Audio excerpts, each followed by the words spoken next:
Meninas, meninos, olá!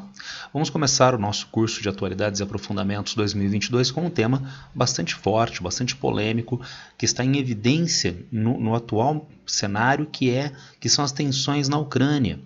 E vejam, estou gravando agora o vídeo final do mês de janeiro e isto pode mudar a qualquer instante, né? Então nós estamos em um contexto de muito forte instabilidade, tensões em crescimento, em um choque de interesses de potências mundiais, especialmente a Rússia de um lado e os Estados Unidos de outro, que se mostram intransigentes nas suas posições, o que pode se desdobrar sim em um evento militar dentro desta região. Então vamos começar a tematizar isso a partir de agora para que nós possamos ter alguns recursos mais técnicos de entendimento deste fenômeno. Recursos mais técnicos eu digo porque infelizmente a imprensa brasileira joga com isso, a maior parte da imprensa brasileira joga com isso como se fosse uma briga de torcida, né? E frequentemente com os Estados Unidos, bonzinhos, defensores, né? A União Europeia, boazinha, defensora, né? A pobre Ucrânia, né? Vítima, né? da opressão da maldita Rússia.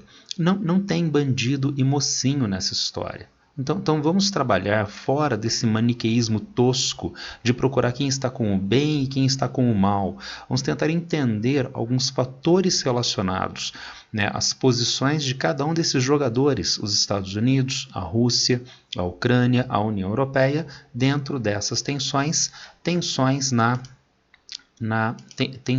na Ucrânia, começando com a Ucrânia propriamente. Então, algumas características e também a visão ucraniana do conflito. Começando com o aspecto básico, não é? Que é a localização. A gente não pode entender o que está acontecendo na Ucrânia, no leste europeu, se nós não sabemos onde está a Ucrânia, não sabemos onde está o leste europeu. Então, eu coloquei aqui para vocês um mapinha. Nós temos aqui a Rússia europeia, na porção mais oriental da Europa. O mapa coloca centro-oriental, tá certo? E aqui aparece a Ucrânia, que faz fronteira, uma extensa fronteira com a Rússia, tudo bem?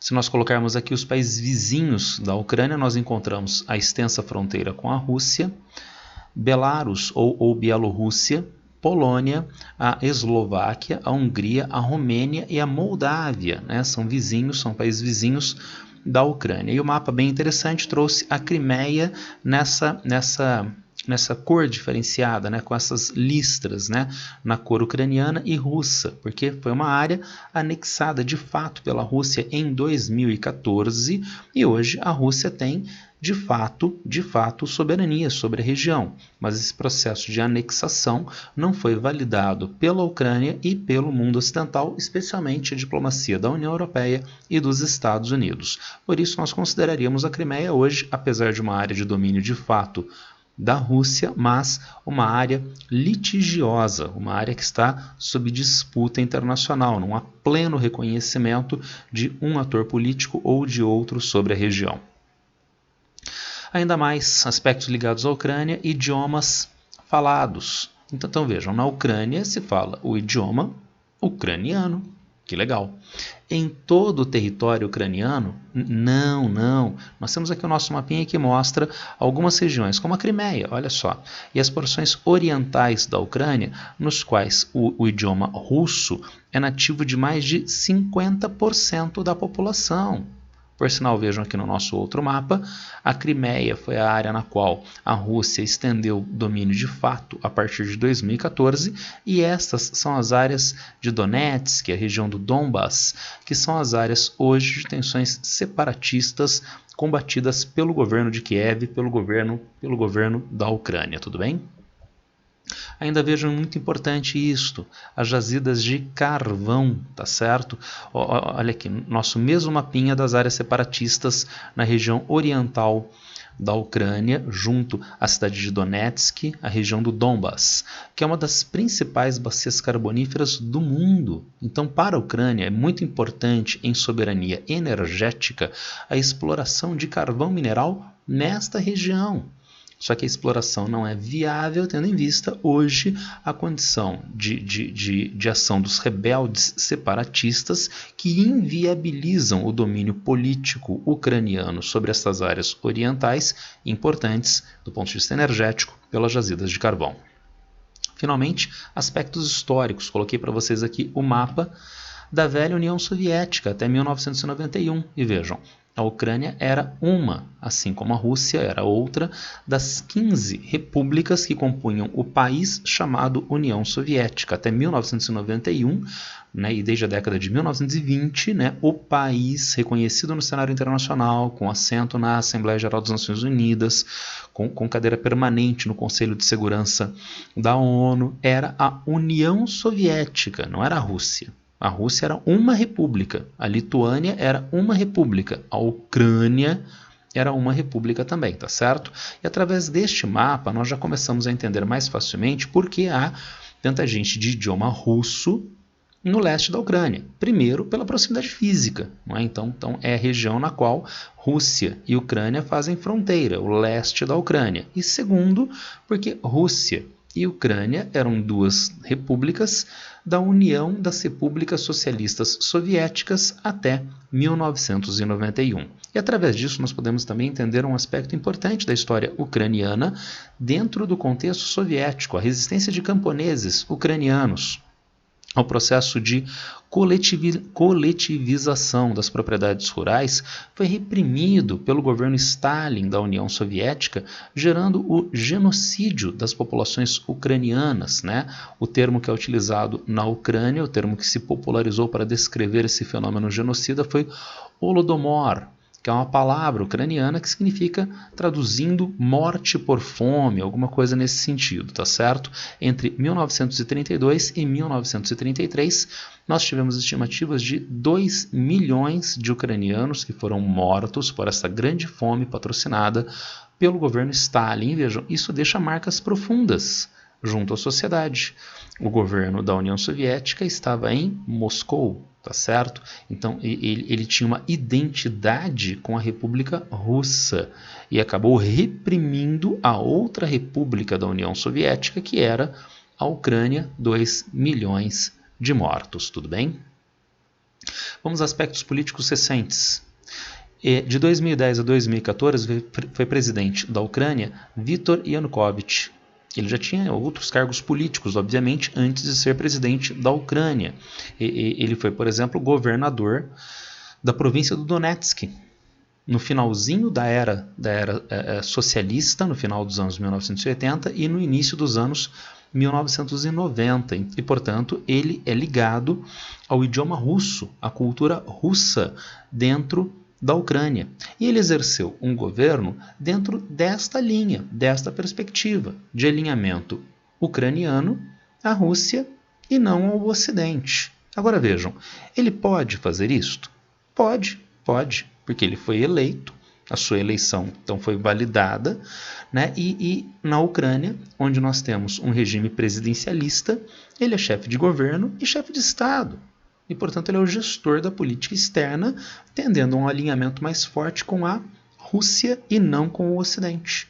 E justamente por isso ele se furtou a assinar um pré-acordo de adesão da Ucrânia à União Europeia. Então, com afastamento frente ao Ocidente e alinhamento frente à Rússia. As pessoas não gostaram disto. Houve quem não gostasse dessa desistência de pré-acordo de adesão à União Europeia, tá certo? Os manifestantes podem não gostar? Podem. Em uma democracia, a gente pode manifestar o descontentamento político, tá legal? Agora, vejam, o presidente Yanukovych teria incorrido em alguma ilegalidade? Não, isso não. Isso não. Como eu disse, como chefe de Estado, ele tem a prerrogativa de aderir ou não a um pré-acordo de entrada na União Europeia. Dando um passo a mais nesse entendimento, vejam, eram os anos de 2012 e 2013. Era o período mais agudo de crise europeia. Era o período no qual a Troika, né, formada pela Comissão Europeia, o FMI e o Banco Mundial, pisavam com o coturno na cabeça dos países mais pobres da União Europeia e que estavam com dificuldade para pagar as suas dívidas. Os países que foram denominados países PIGs. Portugal, Irlanda, Itália, Grécia e Espanha. Países porcos que não pagavam as suas dívidas. Vejam que denominação pejorativa. eles estavam inadimplentes, entre outros, pelas economias destes países mais pobres não ser tão competitiva como as economias dos países centrais da União Europeia. E aí eu me perguntaria, a economia ucraniana é uma economia tão competitiva quanto a da Alemanha? Ou ela é uma economia tão competitiva quanto a economia da Grécia? Ou como a economia do Acre? Eu acho que a do Acre é mais competitiva. Então, de fato, é uma opção do presidente, é uma opção política do presidente em regime presidencialista gestar a política externa do país. E não me parecia bem-vindo no contexto de maior agudização da crise europeia um país tão pouco competitivo como a Ucrânia entrar na União Europeia.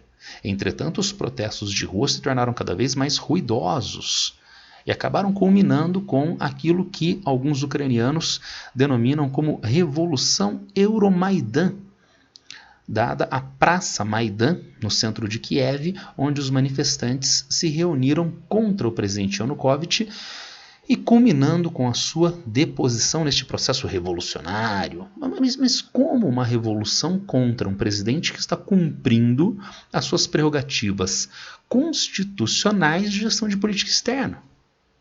E dentro de um contexto que é bastante favorável, eu diria, à posição do Yanukovych de não adesão à União Europeia. E por isso há quem considere este movimento não como um processo revolucionário, mas como uma revolução colorida, um golpe de Estado, patrocinado por potências estrangeiras. Revolução colorida se utiliza do recurso de guerra híbrida. A potência A quer que um determinado país tenha alternância de regime, que o seu presidente, primeiro-ministro, rei, seja deposto. Agora, como a potência A faz? Não atua diretamente Estado contra Estado. Utiliza a própria sociedade do país contra a sua estrutura de poder.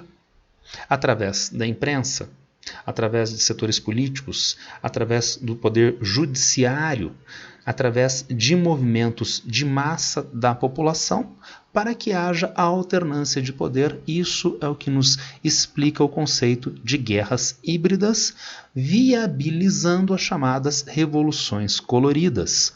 Onde ocorreram revoluções coloridas? Gente, olha que bonitinho. Nós temos aí a Rússia e ocorreram revoluções coloridas bem-sucedidas ou fracassadas na Bielorrússia, na Ucrânia, na Geórgia, no Cazaquistão, no Quirguistão. Que interessante, hein? São países que fazem fronteira com a Rússia, ou no caso do Quirguistão, que era uma das repúblicas socialistas da União Soviética e que tem hoje influência russa. E como se dá então essa alternância de poder? Sai o presidente que era alinhado com a Rússia e entra o presidente Poroshenko alinhado com o Ocidente. Então, muito provavelmente, esse processo golpista de derrubada do Yanukovych está ligado a uma revolução colorida.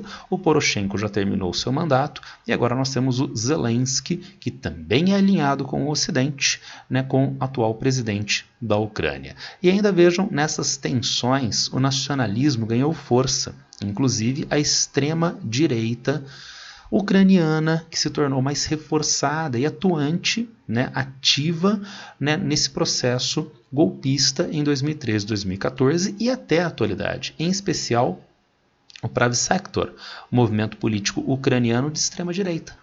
Há motivo para haver essa extrema-direita, né? Estão lembrados do Holodomor, né, da Grande Fome? Tá? Então vejam, uma extrema-direita que se coloca então nacionalista e avessa a Rússia na atualidade. Mas vejam, essa extrema-direita ela atuou alinhada com as forças nazistas contra a União Soviética durante a Segunda Guerra Mundial, a partir de 1941.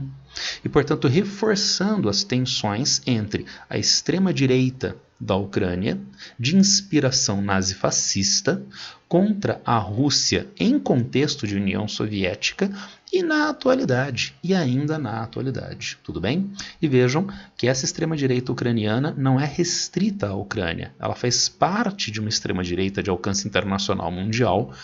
Nos protestos de 2020, na verdade nas manifestações de 2020 a favor do presidente Bolsonaro aqui no Brasil, olha o que apareceu.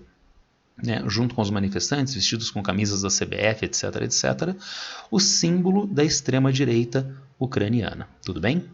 São alguns aspectos então ligados à Ucrânia dentro dessas tensões. Vamos dar uma olhada agora em aspectos ligados aos Estados Unidos e à União Europeia, que se colocam contra a Rússia na relação com a Ucrânia. Aspectos ligados primeiramente à União Europeia. O primeiro deles muito importante, novamente o nosso mapinha. Vejam, a Ucrânia está na Europa. Então é interessante que as potências europeias sejam atuantes, né, protagonizem, né, a superação dos problemas entre a Ucrânia e a Rússia, para que não haja influências estrangeiras, de potências estrangeiras no continente europeu, tá certo? Isso já aconteceu, mas foi fracassado. Iniciativas fracassadas na resolução do conflito na Ucrânia com a ação política e forças de segurança da Organização para a Segurança e Cooperação na Europa, da qual faz parte os Estados Unidos sim, a Rússia sim, mas os países europeus.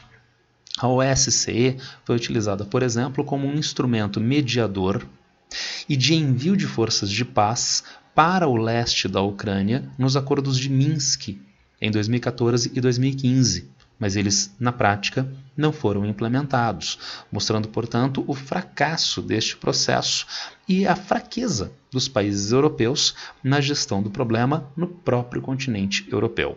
Mas isso porque também os países europeus têm determinadas dependências em relação à Rússia.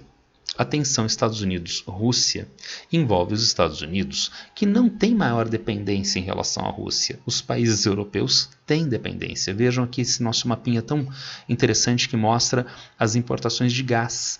Países aqui da Europa Oriental têm 50% do gás natural obtido de importações russas.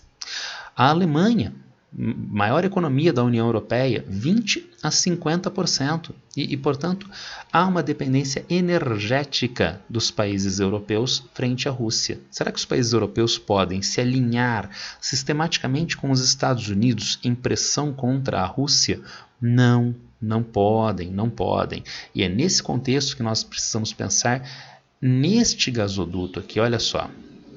Na verdade, em processo final de implementação na atualidade, o Nord Stream 2, porque possibilita então que a Europa seja abastecida, a União Europeia seja abastecida, a Alemanha em especial seja abastecida com o gás russo, mas sem passar por estas áreas de tensão política na Europa Oriental, inclusive a Ucrânia. É interesse da União Europeia, da Alemanha? Sim.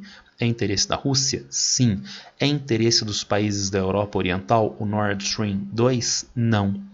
É interesse dos Estados Unidos? Também não. E, portanto, nós temos uma complexidade nesse processo, tá certo? Os países europeus não atuam, eu insisto, de maneira coesa, sistemática contra a Rússia, porque eles têm interesses constituídos alinhados também com a Rússia. Isso fica reforçado no atual contexto. Os países europeus, na Europa Ocidental, estão sofrendo forte pressão da sociedade por causa do aumento do preço dos combustíveis. O gás natural também. Lembrem-se, são países de latitudes médias altas do hemisfério norte. Durante o inverno, há necessidade de aquecimento doméstico com gás natural, cada vez mais caro, pressionando, portanto, os governos. Agora, será que um governo francês, será que um governo alemão vai jogar, eu insisto, sistematicamente contra a Rússia e contribuir para aumentos ainda maiores do preço dos combustíveis, da inflação nestes países? Não, não vai, né, criando esse fator a mais de complexidade no processo.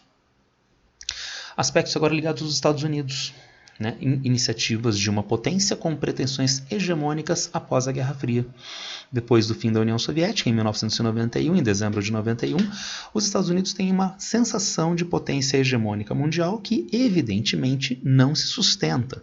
Os Estados Unidos não é uma potência hegemônica, o mundo não é unipolar, monopolar, tá certo? Mas há essas iniciativas históricas desde os anos 1990 e até a atualidade. Uma delas, um desses recursos que os Estados Unidos utiliza, né, é a expansão da OTAN. Então, a OTAN agregando novos membros em uma aliança que funciona por decisões consensuais, tá? Mas que, obviamente, tem uma liderança que não é exatamente a Polônia, tá certo? A liderança é os Estados Unidos. E, portanto, a expansão da OTAN é a expansão da influência dos Estados Unidos sobre outras regiões, regiões da Europa, diminuindo, portanto, a margem de manobra da União Europeia, regiões da Europa Oriental, antigas áreas de influência da União Soviética e, portanto, da Rússia. Daí, este movimento, nós vamos retomar isso durante a aula, este movimento será um movimento muito importante na tensão entre Rússia de um lado e Estados Unidos de outro na atualidade. Vejam aí no nosso mapa que interessante que mostra a Ucrânia com plano individual de adesão, assim como países na região do Cáucaso que eram repúblicas da União Soviética e estão hoje na área de influência da Rússia. É, portanto, uma tensão entre forças geopolíticas, Rússia de um lado, Estados Unidos de outro. Tudo bem? Vamos então para a Rússia agora. Isso é tratado de uma maneira tão vulgar por parte da imprensa brasileira, sabe? Agora, vamos imaginar que nós sejamos russos. E como a Rússia vê historicamente, como ficou impresso, né, na subjetividade do russo, a visão que o russo tem do Ocidente. Se em 1812 houve a invasão da França napoleônica à Rússia, foi a única vez que uma potência ocidental invadiu a Rússia? Não. Em 1941, a invasão da Alemanha nazista à União Soviética.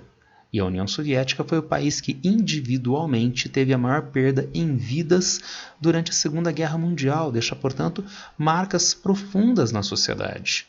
A União Soviética sabe que o Ocidente adora invadir o seu território. E vejam, o que vai acontecer depois da Segunda Guerra Mundial, depois da expulsão dos nazistas da União Soviética?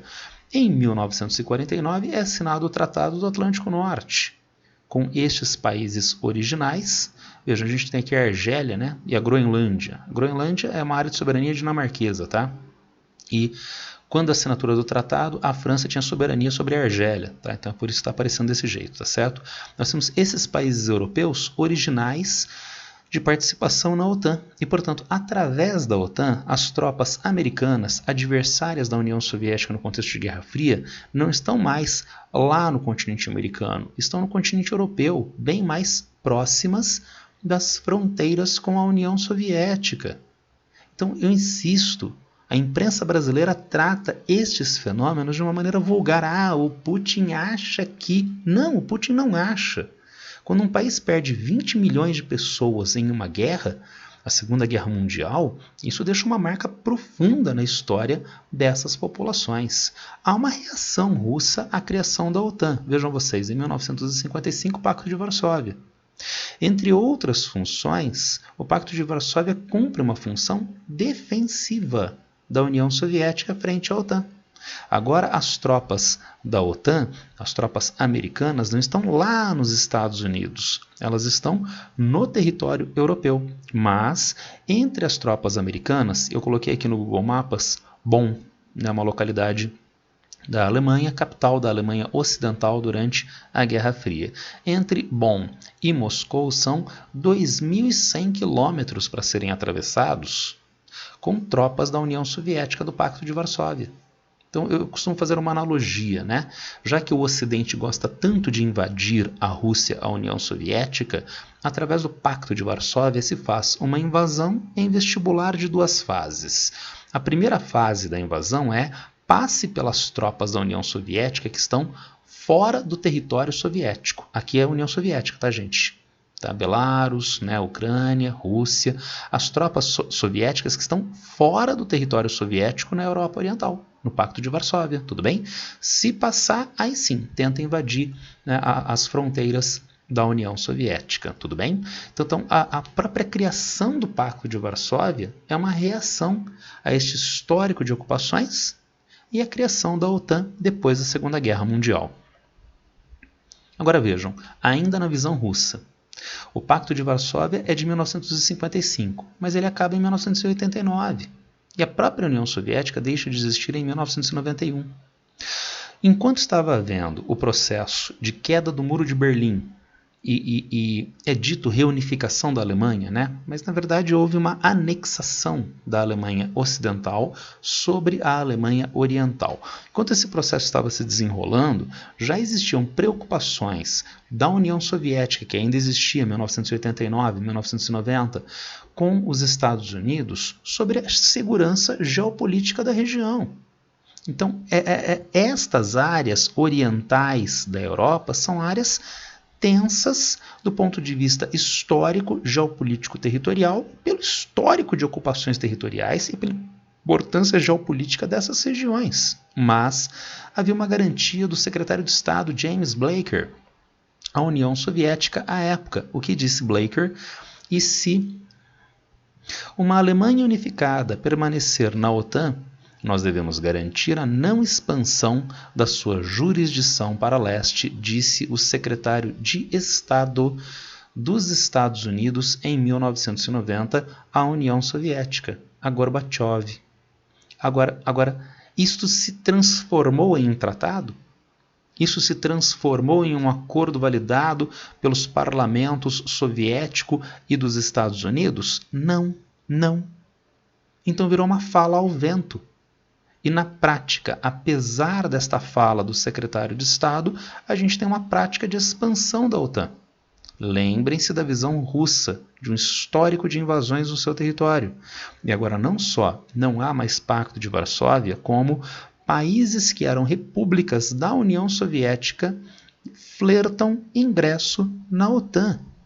E daí a tensão que se estabelece neste momento e a demanda do presidente Putin de um compromisso da Organização do Tratado Atlântico Norte por escrito, de não adesão de países da Europa Oriental, do Cáucaso, da esfera de influência antiga soviética, atual russa, tudo bem? E insisto, por que por escrito? Porque isto não virou tratado. Tá? Não foi acordado legal juridicamente de Estado a Estado e não foi, portanto, cumprido pelos Estados Unidos. E daí a demanda de cumprimento disto na atualidade. Tudo bem? Problemas para a Rússia, litoral e combustíveis. Vamos então identificar alguns fatores que tornam essas regiões tão importantes para a Rússia na atualidade. Primeiro, vejam, a Rússia tem litoral que não acaba mais, tá? O Brasil tem o maior litoral voltado para o Oceano Atlântico do mundo. Nenhum país do continente americano tem mais litoral do que o Brasil voltado para o Oceano Atlântico. São mais de 7 mil quilômetros de litoral aqui no Brasil. A Rússia tem mais de 37 mil quilômetros de litoral. Então tem litoral pra caramba. Este litoral oriental são áreas de pouca atividade econômica, é de baixa movimentação, de baixa utilização. Esse litoral para o chamado Oceano Glacial Ártico fica congelado durante quase todo o ano. Assim como este litoral, né, da União Soviética, e aqui nós temos a Rússia na atualidade, tá, da União Soviética no Mar Báltico. E, portanto, o único litoral que a velha União Soviética tinha, que a Rússia tem na atualidade, que não se congela ao longo do ano inteiro para exportações e importações, é o litoral do Mar Negro. Então isso tem um fortíssimo valor econômico e geopolítico para a Rússia. Daí a necessidade de a Rússia controlar esta região do Mar Negro. O que aconteceu quando o presidente Yanukovych foi derrubado na Ucrânia? A península da Crimeia, aqui no Mar Negro, foi anexada pela Rússia, aumentando, portanto, a área de litoral russo para o Mar Negro, e na península da Crimeia nós temos a base de navios de guerra de Sebastopol, que dá então à Rússia controle do trânsito de embarcações nesta região do Mar Negro. Me permitam uma analogia histórica. E a gente fala disto com uma objetividade, né? E às vezes no limite do elogio aos Estados Unidos. O controle americano pelo presidente Theodore Roosevelt sobre a América Central, quando a criação do Canal do Panamá. É uma área próxima, oceânica e muito importante para os Estados Unidos com a criação do Canal do Panamá. E daí a política do Big Stick, o corolário Roosevelt, de sobrecontrole dos Estados Unidos sobre a região. O Mar das Antilhas dos Estados Unidos da década de 1900, 1910 é o Mar Negro da Rússia, da União Soviética até os anos 1980, início dos 90, da Rússia na atualidade. Tudo bem? Mais ainda, lembra da expansão da OTAN? Por que será que o Putin não quer a expansão da OTAN? Só falta, vejam, a Ucrânia e a Bielorrússia. Se esses dois países entram na OTAN, nós temos um chamado fechamento de mar a mar. Do Mar Báltico até o Mar Negro, são todos países alinhados geopoliticamente com o Ocidente e com tropas americanas instaladas no território. Isto cria uma vulnerabilidade fantástica para a segurança econômica, para a soberania da Rússia. Então a demanda russa de não ingresso desses novos países na OTAN diz respeito, primeiro, a este problema, o problema do controle sobre o Mar Negro, a única área de saída de exportações e importações da Rússia com segurança na atualidade. Mas nós temos também o problema dos combustíveis. Dá uma olhada nesses dois gráficos. Nós temos aqui a evolução dos investimentos, do investimento real russo entre 1990 e 2008, índice 100 para 1990. Então partimos de um valor cheio, 100% de investimento em 1990. Crise na União Soviética em 1990, então de 90 para 91, 85% dos investimentos. Em 92 já é a Rússia, do Boris Yeltsin. Nós temos 51% dos investimentos de 1990 e caindo para até valores mínimos de 16% em 1998. E com base nesta queda dos investimentos, dá para ver esta oscilação, mas sempre negativa, do crescimento do PIB. Então veja, crescimento de menos 5% em 1991, crescimento de menos 15%. Aqui veja, o PIB não cresceu. A gente tem um crescimento de menos 10%. Diminuiu o ritmo de queda do PIB da Rússia, tá legal? E isto a gente vê em grande parte pela queda dos investimentos. Mas aí acabou o precário governo Boris Yeltsin. Boris Yeltsin foi o último presidente da Rússia na União Soviética. E o primeiro presidente em 2 mandatos da Rússia pós-União Soviética. Boris Yeltsin não terminou seu segundo mandato. Com problemas de saúde, ele foi substituído por um político jovem e que ninguém conhecia direito à época, chamado Vladimir Putin. Começa então aqui a era Putin. O Putin não deixa de ter um fator de benefício para o seu exercício de governo. Além de seus predicados como político. Veja, o Putin é homofóbico? Sim, sim. O Putin é machista, misógino? Sim, sim. Tá? Como político, ele tem, entre várias habilidades, mas, acompanhando o texto maquiaveliano, ele não deixa de ser agraciado pela fortuna, pela sorte. Porque quando começa o seu governo na União Soviética, começa o chamado superciclo das commodities. E a Rússia é a maior detentora mundial de gás natural. Lembra do gás vendido para a Europa Ocidental? A Rússia é detentora das maiores reservas mundiais de gás natural. Petróleo, minério de ferro, manganês, soja, gás natural. Todos esses produtos primários entraram em forte alta a partir do finalzinho dos anos 1990 e até a crise econômica mundial em 2008. Então vejam, a retomada do investimento, que não volta até 2008 aos valores de 1990, mas já estão bem maiores do que do final dos anos 1990, né, devido ao aumento do preço das commodities no mercado internacional, né, levando ao maior crescimento da economia russa, que reverte esses longos períodos recessivos para um crescimento de 10%, para um crescimento médio de 5%, 7% ao ano. Agora, vejam a vulnerabilidade russa frente aos combustíveis.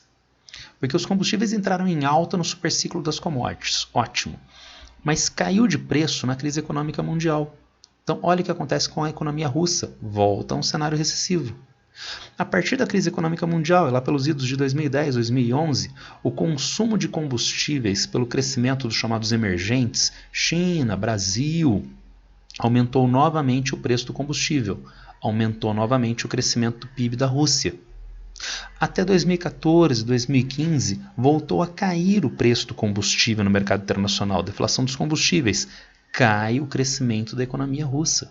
Então a Rússia é um grande jogador mundial em combustíveis, petróleo e gás natural. Isso é uma grande vantagem, mas é uma grande, ao mesmo tempo, vulnerabilidade, porque a Rússia é dependente desses preços internacionais, não só dos preços internacionais. Onde o combustível é extraído? No Mar Cáspio, na região do Cáucaso. Lembra do nosso mapinha de expansão da OTAN? E os Estados Unidos demandando que esses países ingressem na OTAN. Quem é o maior comprador do gás da Rússia, gente? Os países europeus. O gás passa pela Europa Oriental, passa pela Bielorrússia, passa pela Ucrânia, que os Estados Unidos querem esses países na OTAN. Os Estados Unidos patrocinando Revolução Colorida na Ucrânia e na Bielorrússia. Então vejam, não tem mocinho e bandido. É uma tensão de forças políticas internacionais na região, tá certo? Sanções contra a Rússia. Depois que a Rússia fez o movimento de anexação da Crimeia em 2014, vamos dizer assim, o caldo azedou na relação entre Rússia e Ocidente. Foram implementadas sanções, tanto pelos Estados Unidos quanto pela União Europeia. Essas sanções contribuíram para uma redução do crescimento econômico da Rússia. Essas sanções são diplomáticas. Expulsão da Rússia do G8. Tá? O grupo formado lá durante a Guerra Fria, das 7 economias mais desenvolvidas do mundo capitalista, agregou a Rússia a partir do fim da União Soviética, em 1991-92. A Rússia foi expulsa em 2014, depois do episódio da Crimeia. Votação contrária para ingresso na Rússia na OCDE e na Agência Internacional de Energia da ONU, a OCDE é a Organização para a Cooperação e Desenvolvimento Econômico. Congelamento de bens de pessoas e empresas da Rússia. Portanto, grandes empresas que não podem negociar valores porque os valores estão em bancos ocidentais. Restrição ao comércio e turismo e investimentos na Crimeia, que foi a região anexada. E principalmente as restrições econômicas. Restrições ao mercado de capitais da União Europeia, de exportações e importações, frente à Rússia, restrições de repasses tecnológicos e de investimentos do Banco Europeu de Investimentos na Rússia.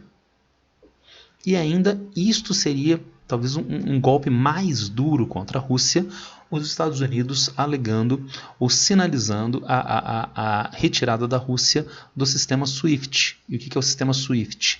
Sociedade para as Telecomunicações Financeiras Interbancárias Mundiais. É através desse sistema SWIFT, baseado na Bélgica, país da União Europeia, aliada dos Estados Unidos, e através desse sistema que ocorrem na prática as transações interbancárias, as transações financeiras mundiais. E, portanto, um país que fica fora desse sistema fica fora das possibilidades dessas transações. Perde, portanto, capacidade de recebimento de investimento. Perde, portanto, possibilidade de remuneração das exportações do país, como aconteceu com o Irã, que foi banido em 2018. E isso seria um golpe bastante duro contra a Rússia, o banimento da Rússia do sistema SWIFT. Alguns aspectos militares para nós fecharmos. Forças da Ucrânia. Em 2014, a Rússia anexou a região da Crimeia.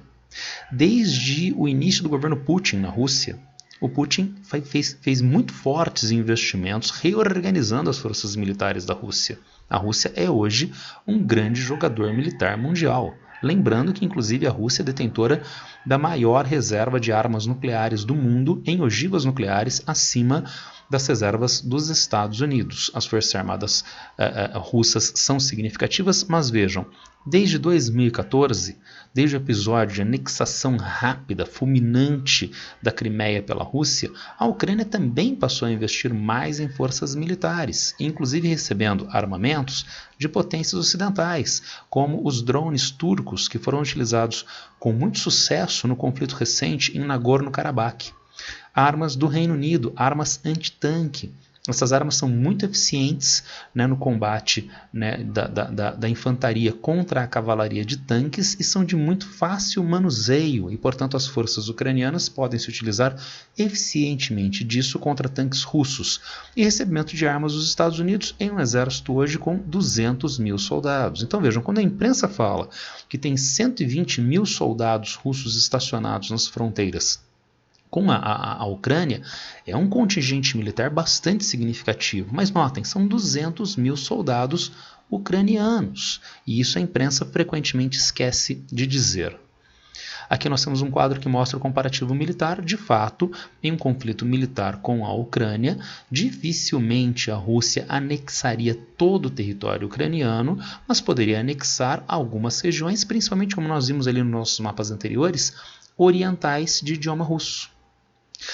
Regiões que são importantes para a Ucrânia, pois tem as regiões de controle do carvão mineral, a região de Donbas. Então são forças militares muito superiores às forças ucranianas, que não dão conta, provavelmente, uma anexação completa do território ucraniano, mas que viabilizam uma anexação bastante significativa das partes orientais.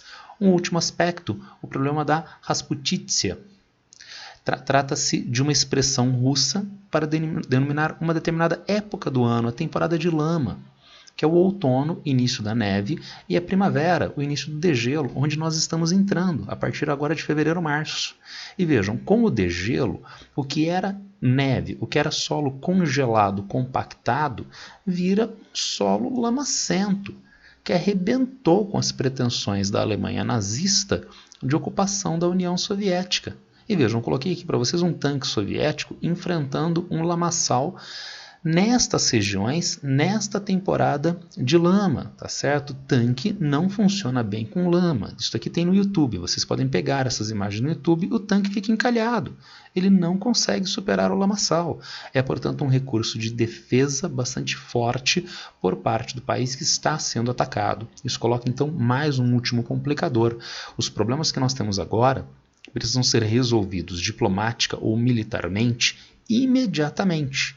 Porque se nós avançarmos pelo mês de fevereiro, entra a temporada de lama, dificultando enormemente uma ocupação russa sobre o território ucraniano. Tudo bem?